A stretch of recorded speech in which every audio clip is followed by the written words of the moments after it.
Azala məxsus sərnişin təyyarəsinin Qazaxıstanın Aktau şəhəri yaxınlığında qəzaya uğramasından bir il ötür.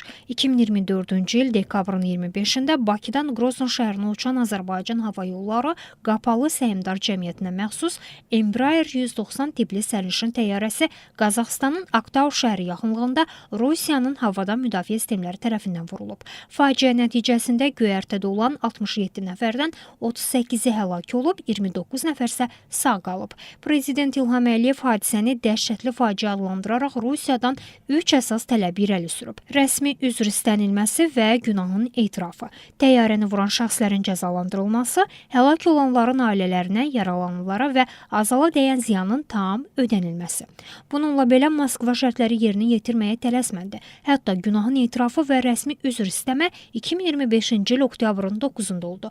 Düşənbədə Prezident İlham Əliyev və Vladimir Putin arasında baş tutan görüşdə Kreml rəhbəri hadisəyə görə ölkə başçımızdan və Azərbaycan xalqından üzr istədi. Həmçinin digər iki şərti zərər çəkənlərə təzminatın ödənilməsi və cinayətkarların cəzalandırılacağına dair vəd verdi. Bununla belə Rusiya üzərinə düşən öhdəlikləri etməkdən boyun qaçırır. Hadisənin baş verməsindən bir il keçməsinə baxmayaraq, hələ də zərər çəkənlərə və Azala dəyən ziyan kompensasiya olunmayıb. Üstəlik hadisəni törədənlərin istintaqı bir ilə yaxındır ki, davam edir və heç bir nəticə yoxdur. Uzun sözün qısası, rəsmi şəkildə üzr istəmək üçün 10 ay gözləyən Moskvanın vədlərini nə zaman yerinə yetirəcəyi və yaxud yerinə yetirməyəcəyi sual altındadır. Hesab edirəm ki, Rusiya beynəlxalq konvensiyaların tələblərinə uyğun mütləq bu istintaqı bitirməlidir və lazımi kompensasiyanı ödəməlidir.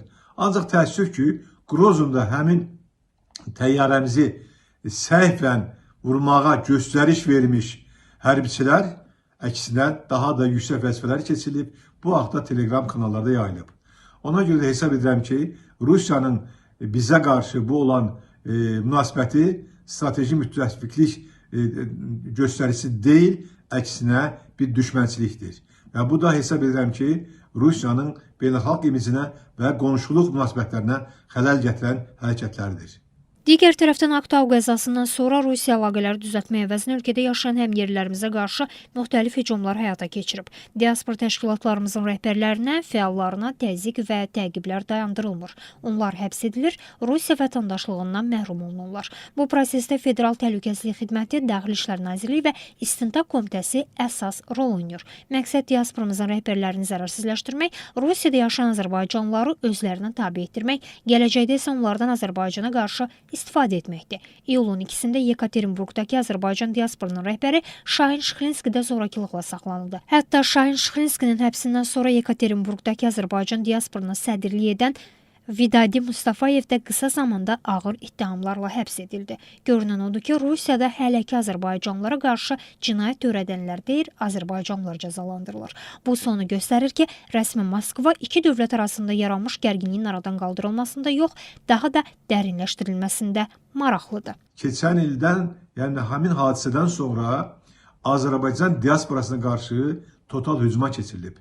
Azərbaycan vətəndaşlarının 2 nəfərin öldürülməsi, Səfərov qardaşlarının öldürülməsi, Azərbaycan göndərilməsi, Azərbaycan diasporunun rəhbərlərinin böyük çoxluqda onların həbs edilməsi, qurama istinaq işlərindən onları hamısını, necə deyənlər, varlı dövlətlərin əlindən almaqla, bizneslərini ələ keçirməklə deməli, davam edən bu tədbirlər, istintaq tədbirləri dırnaqarası bu gün də davam etdirilir.